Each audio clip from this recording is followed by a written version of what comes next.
এটা বন্ধুর বাড়ি, তাদের পুকুরঘাট। আসছি বন্ধুর বাড়ি বেড়াতে, ঘুরে দেখাবো। তো দর্শক মণ্ডলী, এসেই চলে যাচ্ছি তাদের বিস্তর ধানি জমি, এগুলো দেখতে। সাথেই থাকবেন। সালাম আলাইকুম। ঘরে বাইরে ব্লগ ইউটিউব চ্যানেল এবং ফেসবুক পেজ থেকে সকল দর্শক শুভানুদ্দায়ী সবাইকে জানাই আন্তরিক অভিনন্দন ও শুভেচ্ছা। এই মুহূর্তে যে যেখানে আছেন, আশা করি ভালো আছেন, সুস্থ আছেন। তো দর্শক মণ্ডলী, আমি আজকে নান্দাইল উপজেলার অন্তর্গত জাতারাটিয়া গ্রামে আসছি বন্ধুদের বাড়ি ঘুরতে। তো এসে এইখানকার যে সৌন্দর্য, সেটা আমাকে আবারও অবাক করে দিল। এত সুন্দর, শুধু ধান আর ধান চারপাশে। তো আজকে এই ধানি জমিগুলো এত সুন্দর লাগছে, সেগুলো আপনাদের সাথে শেয়ার করতে থাকবো। আর সেই সাথে এই যে বন্ধুবর রয়েছেন, তো তারা আমাকে এই গ্রামের যে সৌন্দর্য সেটা ঘুরে দেখাবেন। আমিও আনন্দ চিত্তে ঘুরছি, গ্রামে আসছি। বন্ধু যেখানে অফার করে সেখানে চলে যাই। যে মোটর সাইকেল যোগে আমরা এখানে আসছি, যাতারাঠিয়া গ্রাম। আর এ পাশে যেটা দেখতে পাচ্ছেন সেটা হলো বলদা বিল।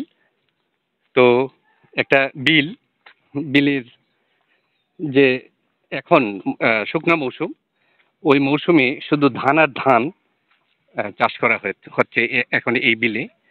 আর এই চারপাশটা ঘুরিয়ে দেখাই, শুধু ধান আর ধান আর ধান। তো বাংলাদেশ ধানে স্বয়ংসম্পূর্ণ, সেটা বলতেই হয়। এত ধান, এটাই আমাদের খাদ্য। আর এই ধানের যে আবাদটা, এটা এখানে প্রচুর পরিমাণে হয়, সেটা পিছনের ক্যামেরায় আপনাদের দেখাবো এখন। আর এই বিস্তৃত এলাকা জুড়ে শুধু ধানের জমি, দেখতে থাকুন। তো দর্শক মন্ডলী, আমি এখন এই বিলের মাঝখানে হাঁটছি।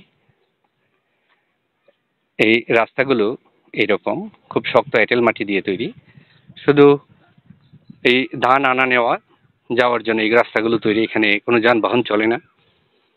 তো এই যে দেখেন, খুব ধানের ফলন হয়েছে, খুব ভালো ফলন হয়েছে এবার।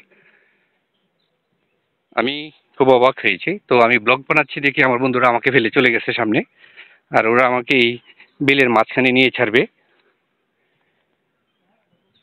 তো এখানে একটা খালের মতো আছে, তো পুরো অংশটাই আপনাদের দেখাচ্ছি এই ভিডিও ব্লগে। এখানে একটু প্রশস্ত রাস্তা আছে, আর এখানে এই যে একটা খাল বিলের মাঝখানে।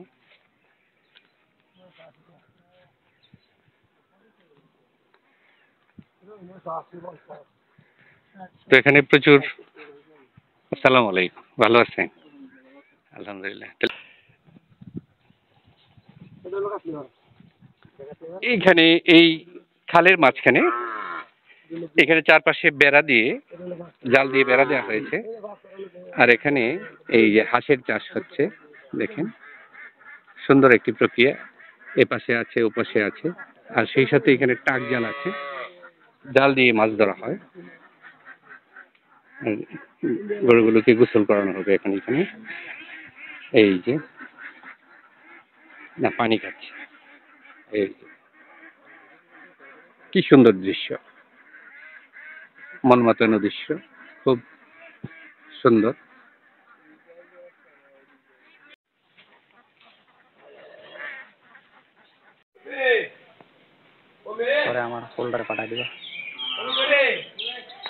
তো দর্শক মন্ডলী, আজকে এই বন্ধুর বাড়ি বেড়াতে আসছি, ঘুরে দেখলাম তাদের এলাকা, সৌন্দর্য ঘুরে দেখালাম।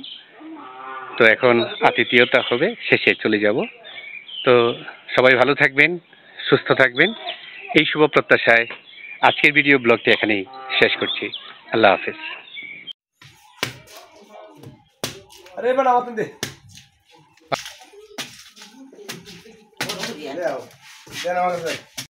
এই যে ডাব, গ্রামীণ পরিবেশ, এই যে ডাবের পানি।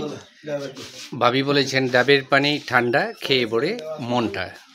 তো এই সুন্দর কথাটা এই যে ভিডিওতে ধারণ করে রাখছি। এই যে ডাবের পানি, ভাবি খুব যত্ন করে এই যে গাছ থেকে পাড়িয়েছেন এখন এই যে আমাদেরকে সার্ভ করেছেন, এই যে আমরা সবাই মিলে পান করছি।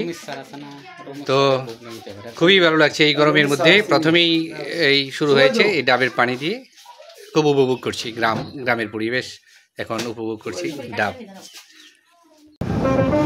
দর্শক মণ্ডলী, বেড়ানো শেষ হয়েছে, এখন আমরা ফিরে যাচ্ছি। তো আমাদের গ্রামের এলাকার এখন রাস্তাঘাটগুলো খুবই সুন্দর, সেই সাথে সেগুলো আপনাদের সাথে শেয়ার করতে থাকবো, দেখতে থাকুন। যদি আমাকে জানতে সাধ হয়, যদি আমাকে জানতে সাধ হয়, বাংলার মুখ তুমি দেখে নিও। যদি আমাকে বুঝতে মন চায়, যদি আমাকে বুঝতে মন চায়, এ মাটির শ্যামলিমায়, এসো প্রিয়, বাংলার মুখ তুমি দেখে নিও। খানে বৃষ্টি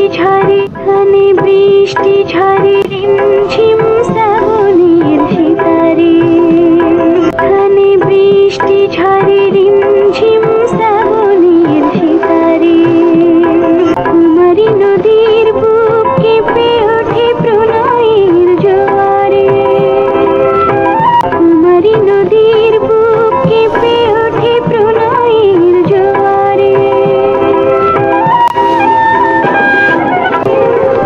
যদি কখনো দেখতে সাধ হয়, যদি কখনো দেখতে সাধ হয়,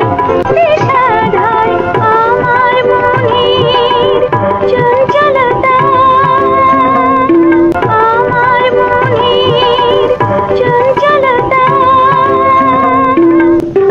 তবে বর্ষার কোন নদী দেখে নিও, তবে বর্ষার কোন নদী দেখে নিও। যদি আমাকে জানতে সাধ হয়, যদি আমাকে জানতে সাধ হয়, বাংলার মুখ তুমি দেখে নিও, বাংলার মুখ তুমি দেখে নিও।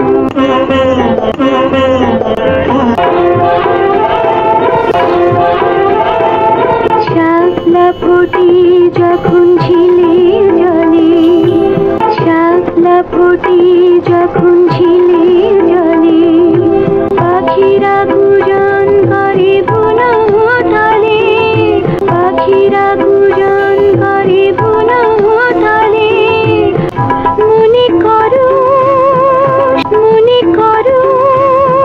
সে আমার হাসি, সে আমার হাসি, সে আমার গান।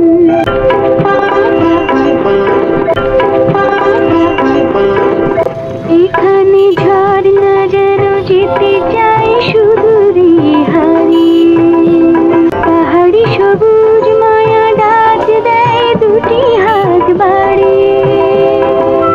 যদি কখনো খুঁজতে সাধ হয়, আমার হারাবার ঠিকানা,